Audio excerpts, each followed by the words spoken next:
Unfortunately, you know the first and last one, and because of that concern, our government has sent us over here and various delegations comprising of all party members of parliament to different parts of the world, so that the world knows the threat which India has been facing from last so many years. And unfortunately, we have lost huge amount of human lives. Innocent people have been killed. And the fact of the matter is that this problem emanates from Pakistan only. Unless and until Pakistan stops promoting, aiding, sponsoring all these terrorist groups, this issue will not go away. And India has exercised utmost restraint in dealing with this problem. I don't want to reiterate what the head of my delegation, my honorable good friend Jay Panda, has said. But please understand that India has exercised utmost restraint. Even after the Pahalgam attack which took place, in which 26 tourists have lost their lives. And please, understand the enormity of this massacre which took place. A girl which got married 6 days ago, on the 7th day she becomes a widow. A girl which got married 2 months ago, she becomes a widow. India has all the wherewithal, and inshallah we have all the means to ensure the safety of not only the Indians, but anyone who lives in India. Because if you see on the 9th or 10th of May, when Pakistan unleashed whatever it had, no amount of damage happened in the mainland India. Yes, in the Poonch area, we know what has happened. But the air defense system, what has been said by the government in the media is that all our technology, all our warfare was able to stop whatever was thrown from a failed state like Pakistan. You're absolutely right, a bomb blast took place in Rameshwaram. Those culprits have been caught. And let me also remind you that the 26/11 incident which took place in Mumbai, Ajmal Kasab was caught. Ajmal Kasab was given all the due process of the law, wherein Ajmal Kasab went through all the legal process of our country, and ultimately the court gave him the punishment.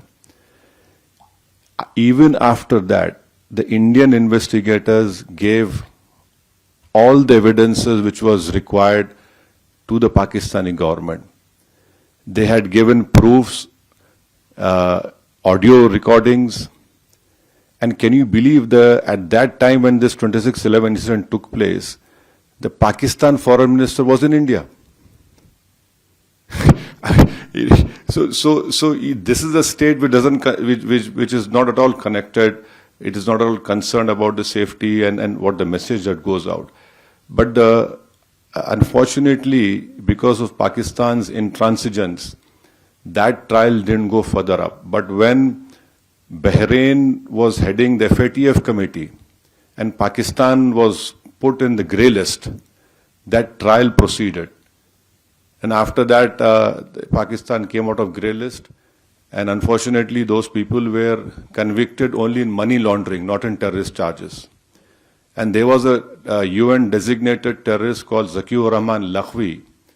I don't know where in the world the prison system is such that Mr. Zakiur Rahman is a designated terrorist, and by being in prison, his wife gives birth to a child.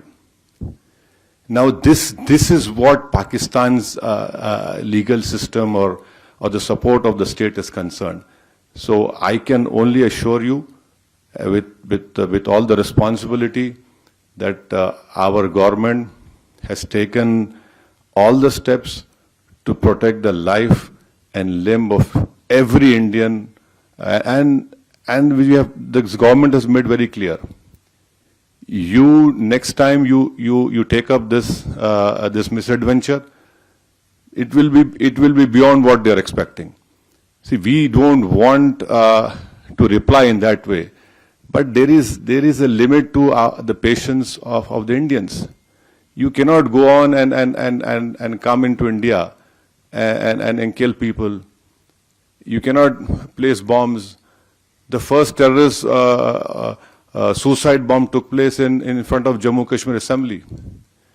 And you had Uri, Pulwama, and last year in July, terrorists had went and shot these Hindu pilgrims who were going in that particular bus. 7 people were killed. So now I think there is unanimity in our country, irrespective of whatever political affiliations we belong to. Yes, we have a political differences, but when it comes to the integrity of our country, it is high time that the neighboring country understands. And I would hope and request that the Bahraini government would help us in bringing back Pakistan grey list of FATF. Because this money has been used to support those terrorists. And I'm sure our chairman, my friend Jay Panda must have told you that when we had bombed those 9 terrorist sites, especially Bahawalpur of LET, how is it that a designated terrorist is offering namaz-e-janazah of those people? I mean, there is a limit to this shamelessness. So you can be rest assured, and your family is our family. We understand your concern, but inshallah, hopefully, we will see the end of this menace very soon.